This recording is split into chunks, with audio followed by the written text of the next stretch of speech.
Hello mga ka-Udi. Ako pala si Bill Frias ng Atorianzo Jumping Board, Butcher Block, Isolation Rack, Tabletop, Countertop. So sa araw na ito, pag-usapan natin tong Miterso Station na pinaglagyan kay Makita LS1219. So mga ka-Udi ba, interesado ba kayo kung paano ko ito ginawa? So anong sukat? So ang kabuuan nito is 8 feet. 8 feet itong kabuuan nito. So para sa mga maliliit na shop is napaka-importante yung mga sukat dahil para ma-utilize natin ng maayos yung space ng ating shop. So sa mga malalaking shop, hindi natin gano'ng iniintindi yun. So kahit ano na ang sukat natin.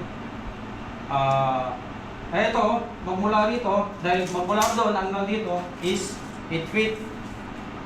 Ito naman 25.5 24.5. So to be exact, ito is 27 inches. So dito naman is 25 inches. At ang ito is 30 inches.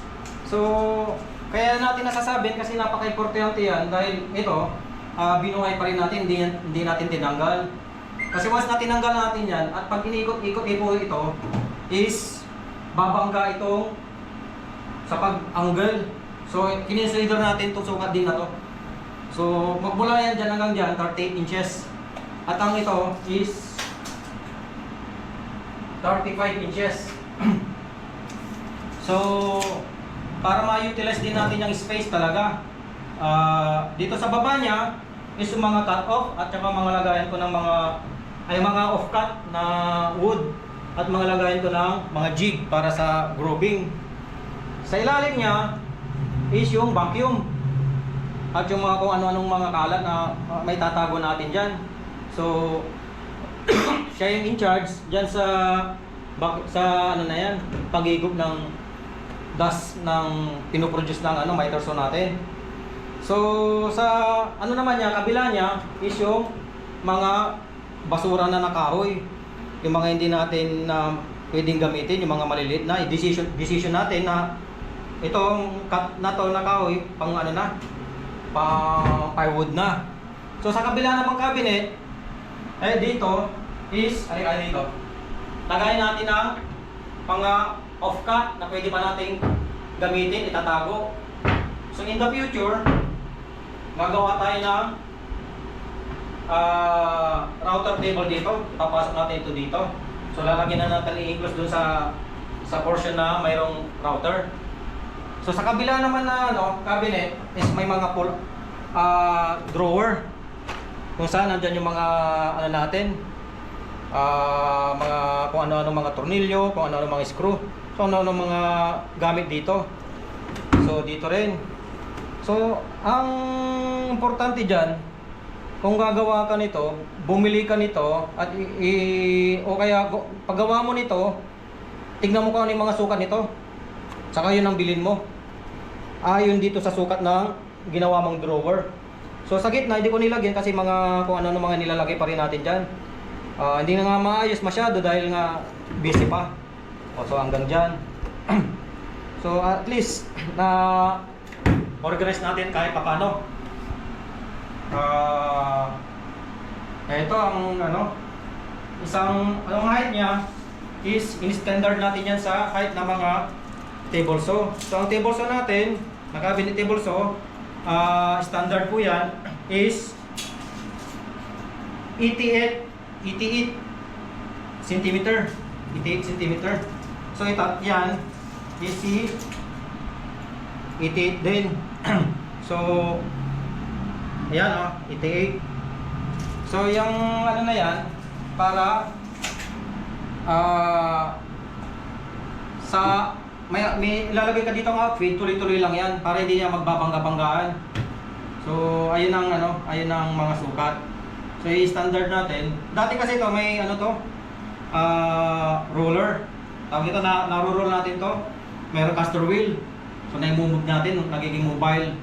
So ang naging problema, sa ilalim ng mobile, maraming naiipon na alikabok. Nahirapan pa tayo maglinis. So dinikit natin yan. And then nung dumating itong table saw, nag-decide na natin na tanggalin yun para level yan. Pero nung ginawa ko, talagang inisip ko na sa standard ng dinagdag ko lang yung caster oil kaya tumaas. Pero nung tinanggal ko, yan, level na po sila. Ayun po. So, ito, pag sinwitch mo po, mag-switch na yung vacuum. Pag switch mo kasi nito, mag-switch na rin yung pwede mo na siya switch. So, hindi kasi automatic yung vacuum natin, hindi katulad ng ibang vacuum. Tsaka yung vacuum na kailangan natin dito, kung bumibili tayo ng automatic vacuum, yung may mataas na load capacity. Kasi kung hindi, masusunog lang po siya. So, okay lang din na hindi siya automatic. Basta gumawa ka ng switch na ganyan. So sa niya, dahil nandito yung mga kailangan natin ng mga lapis, pencil, nandito na rin siya sa na kaya mo makita dahil gamit na gamit dito yung lapis. So sa mga naman niya, taas niya, ito yung mga pegboard natin. Basta lang natin yan isinabit yung mga kasi nga kulang nga tayo sa lagayan. So dito yung mga ibang mga power tools, hand tools. So dyan natin kinabit. Dyan na natin sinalpak para kahit paano maging maayos. So sa extension din yan, dito ako minsan nagtatrabaho, dito rin ako nagkaklam, dito ako nag-juice groove. So ka-level din niya, mga extension na hanggang din doon. At yung extension na yan, sa ilalim niya is yung compressor natin. So kayo, kung nagustuhan nyo ito, pwede nyo tanungin sa akin pa. Ang kaganda ng miter saw station na ito is talagang yung sukat niya pang LS1219 talaga. Dahil kung ibang miter saw hindi rin siya dito. So ito makikita nyo, kapag inikot natin, pag inanggal po natin, is tamang-tama rin yun dito. So, ganun din sa kabilang Bible. Pag inikot natin, ayan din.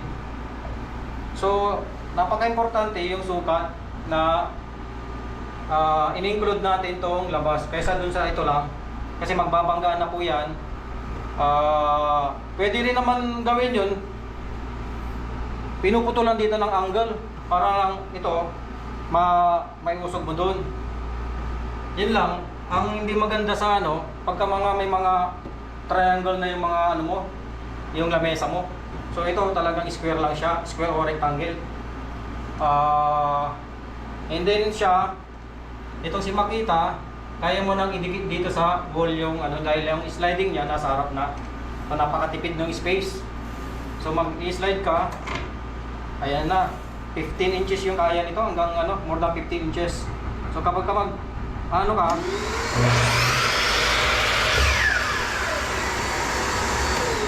ayan o. So mga kawudi, kung mayroon kayong mga katanungan dito sa miter saw station na ito, pwede kayong magtanong sa akin. Message na lang ako direct or So para mabigyan ko po kayo. Sige po, salamat po.